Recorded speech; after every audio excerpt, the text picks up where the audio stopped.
जिंदगी कर रहे हैं, ना ही सड़क पर कोई हंगामा हल्ला कर रहे हैं। आप यहाँ पर शांति से अपनी दो बात सुनने और सुनाने आए हैं।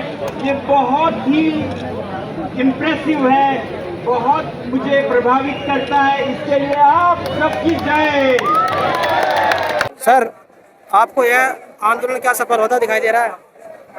लड़ेंगे तो सफल होगा दोस्त, बिना लड़े सफल नहीं होने वाला। आप कहाँ से आए? मैं दिल्ली का ही हूँ, अच्छा, से ही पढ़ाई कर रहा हूँ मैं। और आप कहाँ से? दिल्ली से।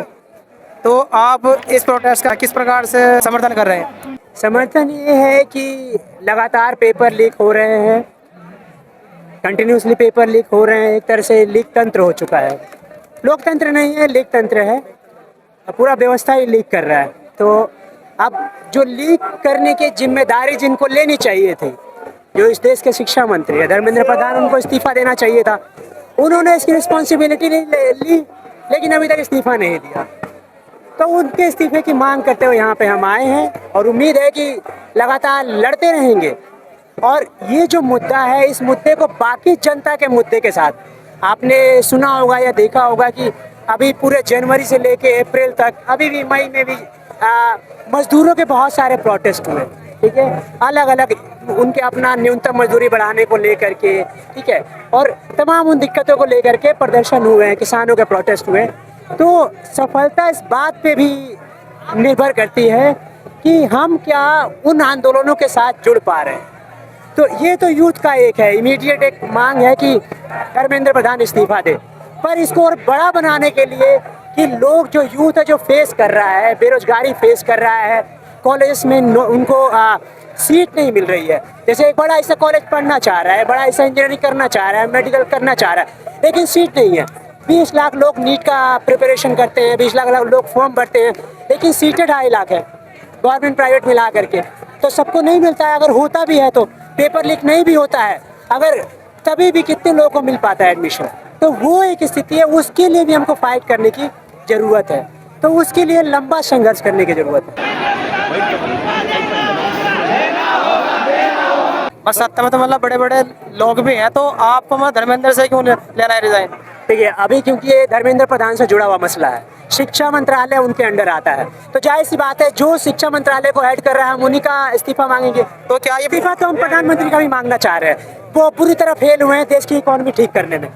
पर इमीडिएट कुछ मुद्दा बना है। इमीडिएट मुद्दा ये है कि अलग अलग टाइम पे पेपर लीक हुए और उस पेपर लीक का कोई जिम्मेदार है। तो उस पेपर लीक का जिम्मेदार धर्मेंद्र प्रधान है, क्योंकि वो शिक्षा मंत्री है। हेंस उनका रेजिग्नेशन हम लोग मांग रहे हैं।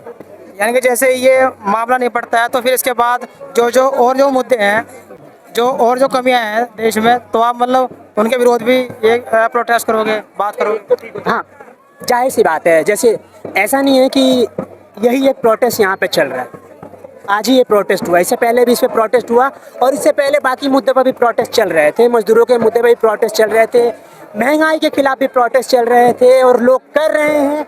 और महंगाई के खिलाफ जब लोग प्रोटेस्ट कर रहे हैं तो उसमें निर्मला सीतारमण का रेजिग्नेशन भी मांग रहे हैं। तो एक मंत्री का रेजिग्नेशन नहीं मांगा है, रेलवे मिनिस्टर का कई बार रेजिग्नेशन मांग लिया गया पर नहीं दिया उन्होंने। रो देते हैं झूठ मूठ का आकर के, पता नहीं क्या होता है, इमोशनल हो जाते हैं आकर के, ट्वीट अपना कर देंगे कि हम बहुत भावुक है, लोग मर गए।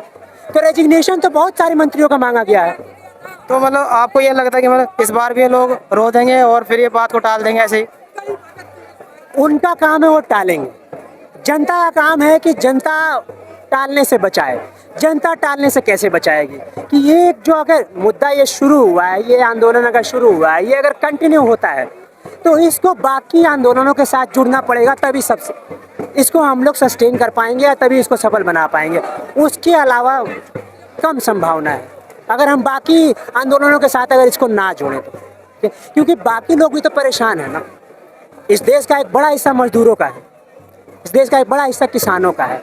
हम उनके लिए क्या कर रहे हैं? एक बड़ा यूथ जो है, हो सकता है वो यूथ नीट ना दे पाया हो, वो यूथ सीयूईटी ना दे पाया हो, उस यूथ ने पहले ही 12वीं के पहले अपनी पढ़ाई छोड़ दी हो, तमाम तरह की आर्थिक दिक्कतों की वजह से, आर्थिक मजबूरियों की वजह से स्कूल कॉलेज ना गया हो, या 10वीं के बाद ही पढ़ाई छोड़ दी गई हो क्योंकि बाप के पास नहीं है पैसा पढ़ाने के लिए, या स्कूल उतना अच्छा पढ़ाई नहीं दे पा रहा है, सरकारी स्कूल बंद हो रहे हैं, आप कहाँ जाएंगे?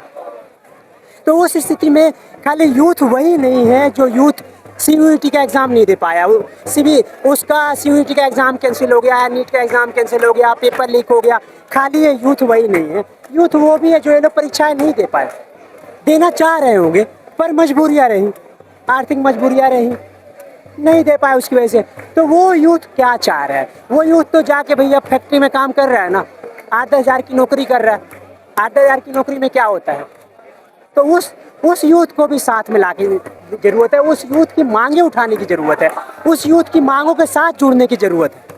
तो इसको एक बड़ा तो नेशन वाइड एक मूवमेंट बनाने की ज़रूरत है। इसकी सफलता उसी पर टिकी हुई। ठीक है, थैंक यू।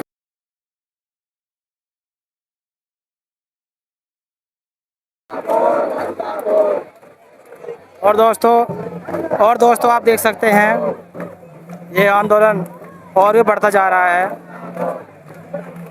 और